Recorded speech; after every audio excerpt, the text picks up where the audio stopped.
Баршаңызға қайырлы күн достар. Бүгін сіздерге ұлттық тағамның бірі жаппасай немесе индийский манты тағамын түрін дайындайтын боламыз. Біз алдын ала қамырымызды дайындап қоямыз.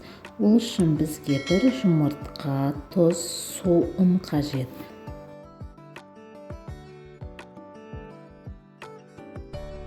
Қоспалардың барлығын араластырып, қамырымызды иілеп, 20 минутқа қойып қоюымыз қажет. Июі, қануы үшін. Достар, менің каналыма тіркеліп, лайк басып, комментарий жазып отырыңыздар. Мені қолдауларыңыз үшін рахмет.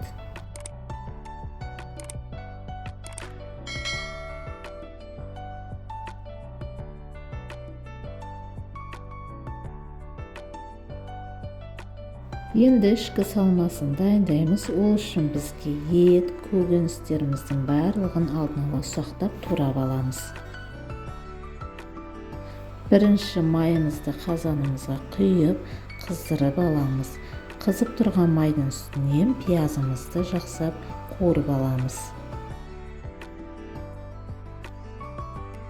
Пиязымызды қуырып алдық. Енді үстінен ұсақтап туралған етімізді салып 5-10 минутқа қызартып қуырамыз.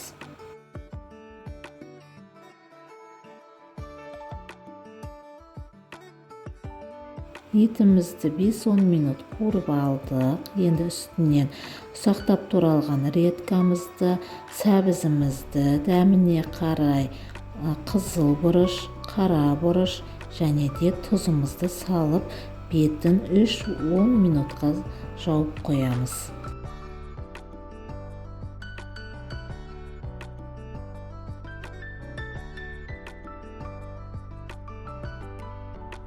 Етімізді, редькамызды жақсап қуырып алдық. Енді үстінен картошкамызды салып, аздап су құямыз.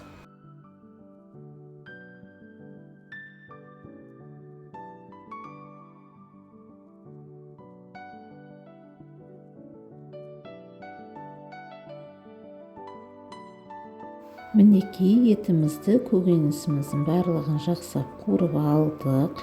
Үстінен аздап су құйып, отымыздың астын аз мөлшерге басып қоямыз.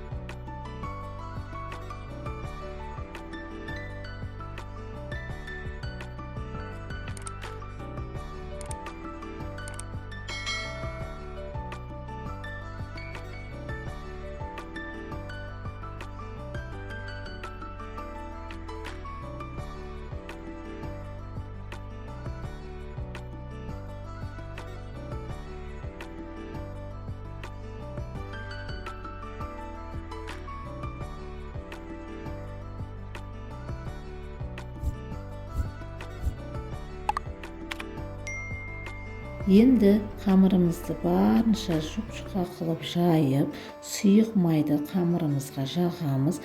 Қамырымыз бір-біріне жабыспас үшін.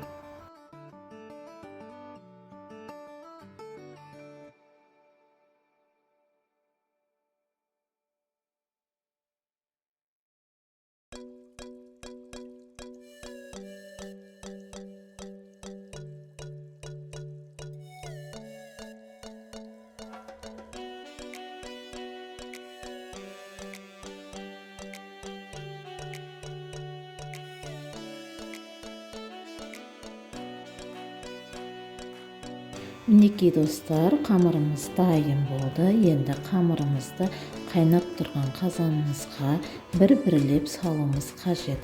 Осы видеода көрсеткендей бүкіл қамырымызды салып шығамыз. Содан соң қақпағын жауып 30 минуттай орташа отта қоямыз.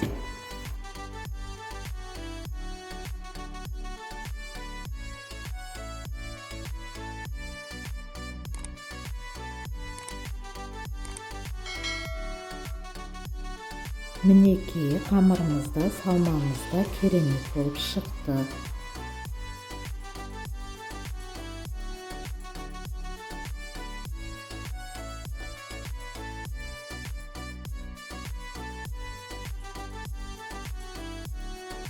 Видеода көрсетілгендей индийский мантымызды қамырына салмамызды аздап сәбіз салатын салып ұсынсақ та болады.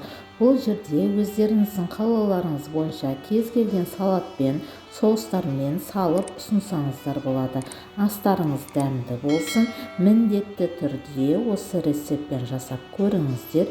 Видеоны соңына дейін қарағандарыңыз үшін рахмет.